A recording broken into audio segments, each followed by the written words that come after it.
Mula noong natanggap ni Leia ang sumon, tila nag-ibang kulay ng bawat araw para sa kanya. Kahit na pinipilit niya maging matatag, ay ramdam ni Ethan ang bigat sa mga mata nito. Mga matang dati puno ng ngiti at tahimik na saya. Ngayon, madalas na lamang lumuluha ng palihim.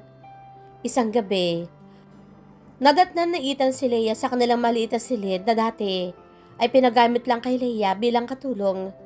Nakatitig ito sa bintana, parang humihingi ng tulong sa mga bituin. Lumapit siya at marahang hinaplos ang balikat nito. Leia, kumain ka na ba? Nandito na ako oh.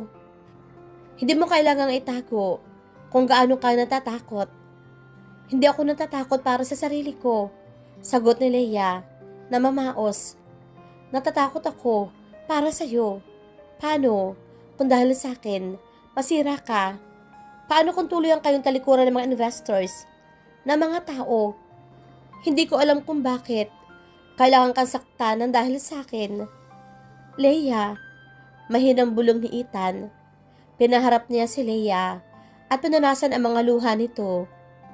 Hindi ikaw ang dahilan ng problema ko. Ikaw ang dahilan kung bakit ko pa gustong ayusin ang lahat. Ikaw ang dahilan kung bakit gusto kong lumaban. Kung wala ka, baka matagal akong bumitaw. Napayakap si Leia ng mahigpit kay Ethan. Sa mga bisid nito, pakiramdam niya ay ligtas siya. Kahit alam niyang sa labas ay naghihintay ang mga bagyo. Sa kabilang dako ay abala si Carla sa paggawa ng sunod-sunod na press statement na ipinapalabas niya sa makilala niyang media. Pinapalabas niyang siya ang biktima, ang asawa na niloko at ipinahiya. Ang babaeng pinaglaruan ng sariling asawa sa harapan ng mga empleyado at investors. Nakausap niya ang isang sikat na entertainment columnist at kinabukasan, lumabas sa headline, Hotel Tycoon's wife betrayed by her own husband with her maid. May kasamang blurred na larawan na Ethan at Leia sa veranda. Halatang kuha mula sa malayo. Subalit kahit blurred, sapat iyon para kalalanin ang silhouette ni Ethan at lalo na ang simpleng hitsura ni Leia. Bumuho sa mga epekto nito. Kinabukasan, tinawagan si Ethan ng chairman ng isa sa pinakamalaking banks na nagsisilbing creditor ng hotel chain nila. Nag-aalangan nito yung pagpatuloy ang mga nakabinbing loan proposals para sa expansion. Maging ang HR ng kanilang hotel ay nakatanggap ng mga email mula sa mga anonymous clients na nagbabantang i-boycott ang hotel kung hindi tatanggalin ang immoral na maid.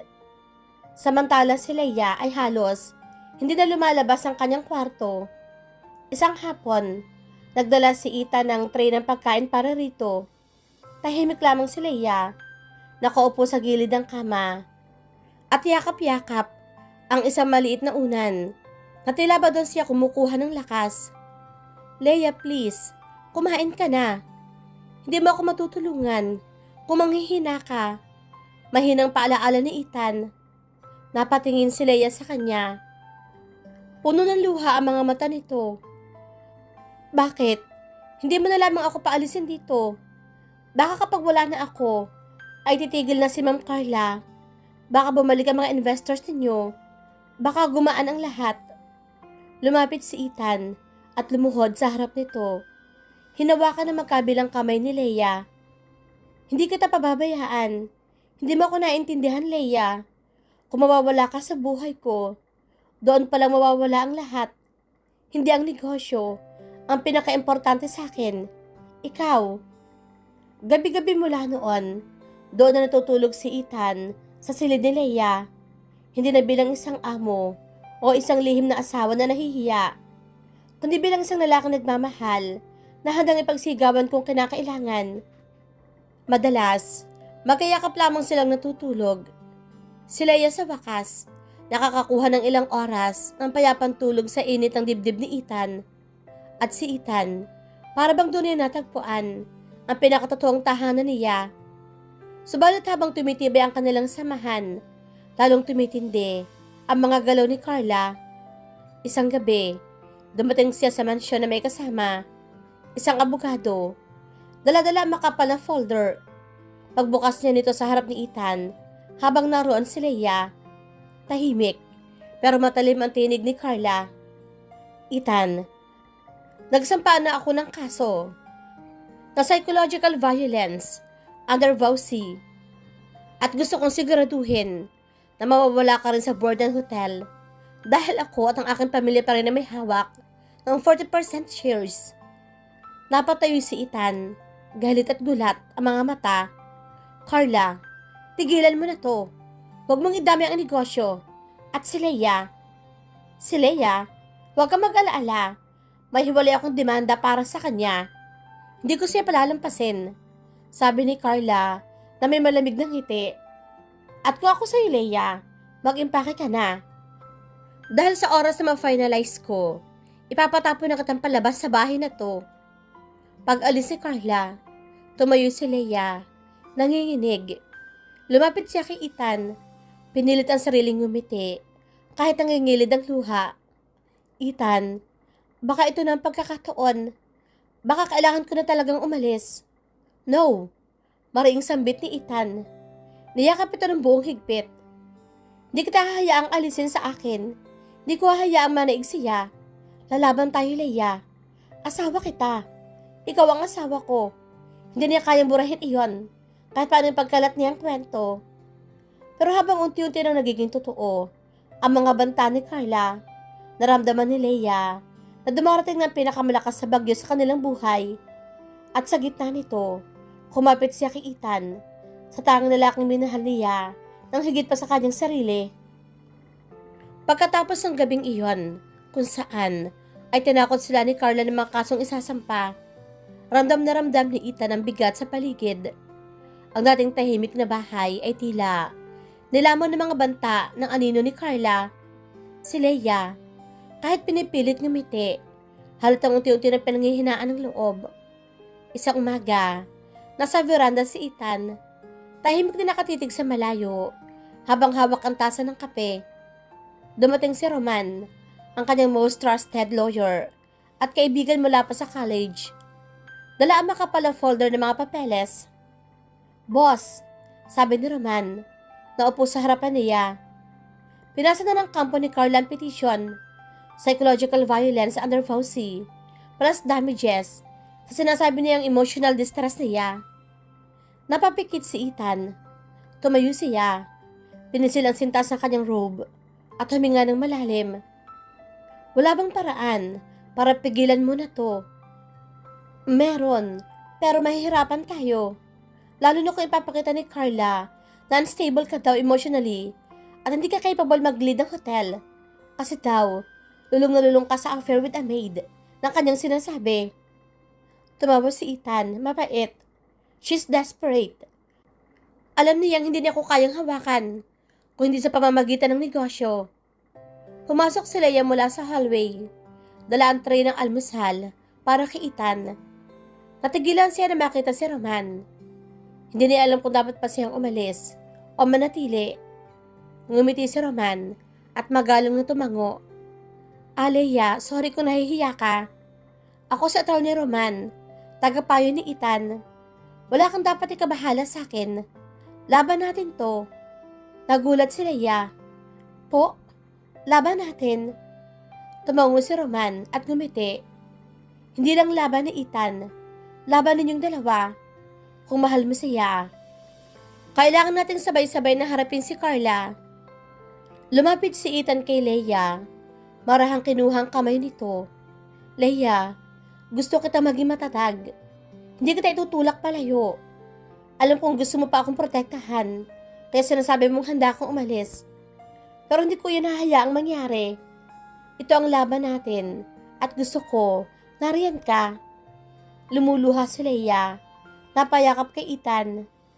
Hindi kita iiwan, kahit gaano pa kahirap. Samantala, sa kabilang banda ng syudad, kasi sa mamahaling coffee shop si Carla, kasama ang kanyang PR team. Nasa harap nila ang mga blueprint ng mga bagong press release. Hindi ako titigil hanggat hindi ko nasisira si Ethan. Gusto ko malaman ng buong lipunan kung anong klase siyang asawa. Niloko ako sa harap mismo ng mga empleyado. Binaboy ang pangalan ng pamilya ko. May plano na po tayo, sabi ng PR manager. Nagbayad na tayo ng ilang netizen at blog pages. Sa loob ng isang linggo, magsasabay-sabay ang mga negative articles. Yung iba, gagawa ng kwento na sinasaktan ka raw physically, na kaya ka lumalapit sa mga kaibigan mong congressmen para sa protection. Isang malupit na ngiti ang gumuhit sa labi ni Carla. Good. Hayaan mo sila ang magpako kay Ethan sa krus ng public opinion. Pero hindi alam ni Carla, naghahanda na rin si Ethan ng kanyang sariling laban.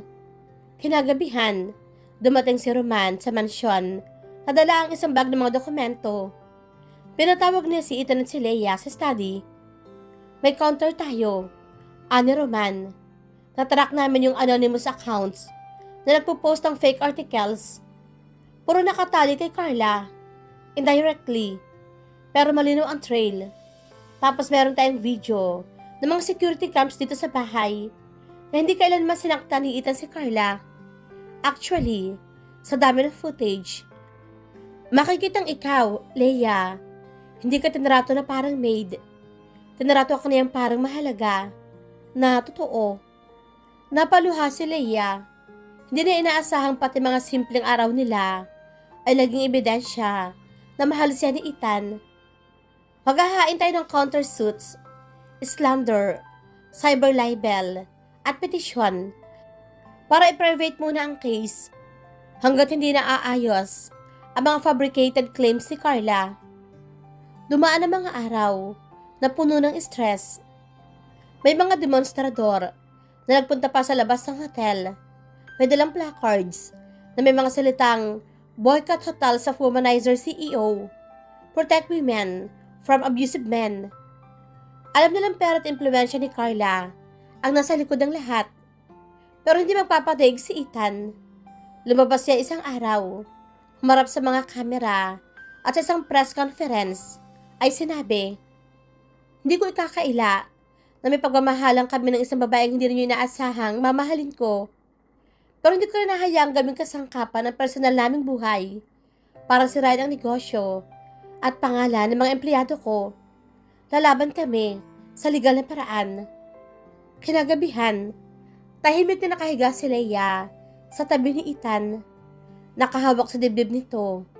Dinig ang tibok ng puso ng lalaking kanyang mahal. Parang sinasabi ng pintig ng puso ni Ethan, lalaban tayo. Hindi kita iiwan. Napaangat si Leia. Tinitigan ang mukha nito. Ethan, kahit ano pang mangyari, kahit saan pa tayo humantong, gusto kong malaman mo, mahal na mahal kita.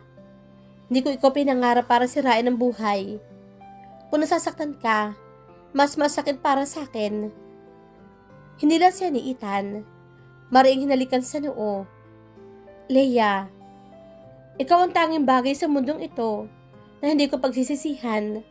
Kahit pa mawala ang lahat, ikaw lang ang ayaw ko mawala.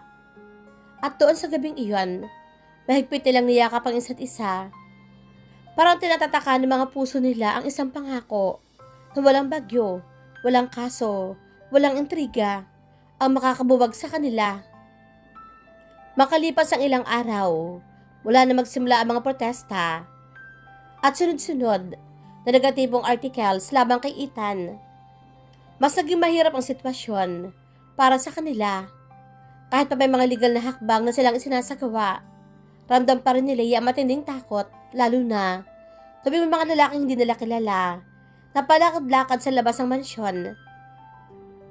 Tila mga bayarang lalaki na handang manggulo.